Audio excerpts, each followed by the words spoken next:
edge of bankruptcy. The Bronx was like a world of its own. In the early 70s, man, crime was like the major income of the Bronx. There were gangs literally in every corner. The violence was everywhere. You could feel the tension in the air. You could see the fights across the street. You could hear the shouts in the nighttime.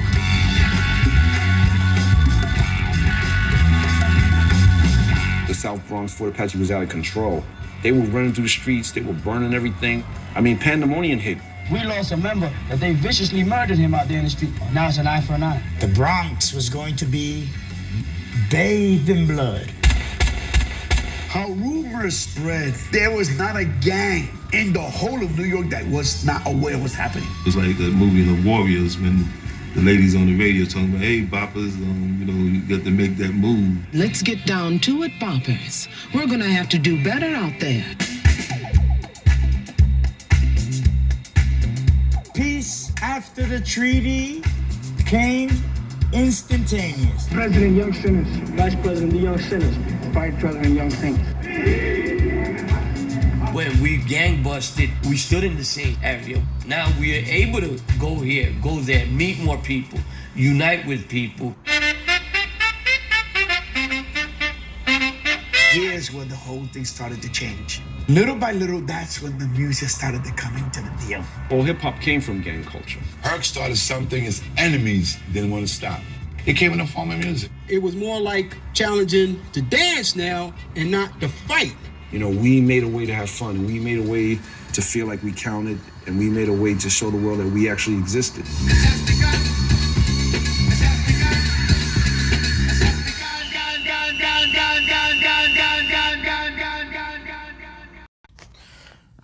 The Rubble Kings is a really great documentary. If you guys are into hip-hop, you definitely would, especially the beginnings of hip-hop, you definitely want to check this out.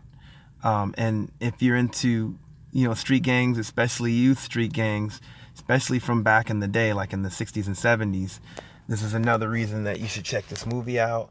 And also, if you're into groups that were all about community activism, this is another reason you want to check this out.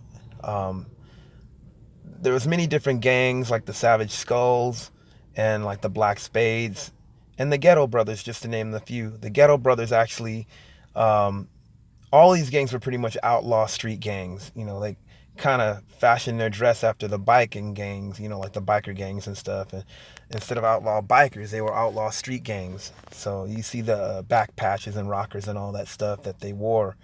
I kind of dress like that sometimes, being into heavy metal and punk and all that stuff, which I think punk even borrowed a lot from a lot of these gangs. I mean, you look at the Ramones logo, I think, what was his name?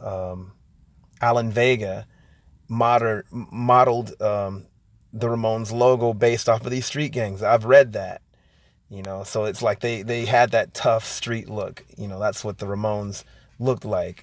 Basically a New York outlaw street gang. And that's another story. But this movie is really cool for a lot of different reasons. It showed basically how, these youth basically turned a dire situation around and made it into something positive. Specifically speaking, also more so about the Ghetto Brothers. There's another movie that you guys should also see, as a side note I'm saying, called Flying Cut Sleeves, that goes into more detail about the gangs.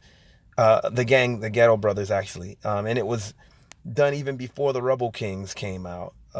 Check that out if you can, because it talks about basically the gang's origins and, what happened after these guys all like grew up and got families and stuff. But I digress. The Rubble Kings is really good. Basically it talks about the beginnings of hip hop as well. And just from this gang truce that was started by the Ghetto Brothers. This is actually Benji Melendez. He, I would say, was probably one of the leaders, if not one of the guys that founded the Ghetto Brothers. He also went by the name Yellow Benji because there was another Benji by the name of Black Benji. Black Benji, unfortunately, was killed, You'll see that in the movie, and they talk about all that. I don't want to give it away too much, but this is a Yellow Benji Melendez. This is the Ghetto Brothers, from what I gather. Just pretty much a diverse gang, mostly Black Americans and Nuyorican American kids that were caught up, and this is a poster of basically the Ghetto Brothers. Actually, there's Black Benji above right there, and Yellow Benji on the bottom. They were also a band as well. They did some funk tunes, kind of rocky, funky tunes. Pretty cool. Yeah, so I think you guys, if you can, please check out this movie, The Rebel Kings. Rest in peace to Benji Melendez, Yellow Benji. I just found out that he passed last year. I didn't know. But you guys check this movie out. I think you'll really like it. It's a great movie, very positive movie, and it shows basically how these youths, without help from anyone, turned themselves around and became community advocates. And also, they were a street gang, but they turned themselves around to be pretty much a bunch of revolutionaries that clean their neighborhoods up and help people out in their hood. It was a really beautiful movie, one of my favorite movies. I'm another documentary, you guys. But yeah, check it out. I like this logo too. It's Ghetto Brothers. They got the trash cans right there. Nice rocker. It's very inspirational, very inspirational. Some legends in that movie too. I ain't gonna tell you who they are. Well, I'll tell you one. Aside from, I'll tell you one. Cool Herc. Now, if y'all don't know who that is, do your research. Anyway, like, comment, and subscribe. Share this, and just let me know what you think. I'm from Los Angeles, so I don't really know, and I've only read about, things in New York based on music, and also studying some of the gang culture and watching documentaries. But yeah, anyways, I've said enough. Peace.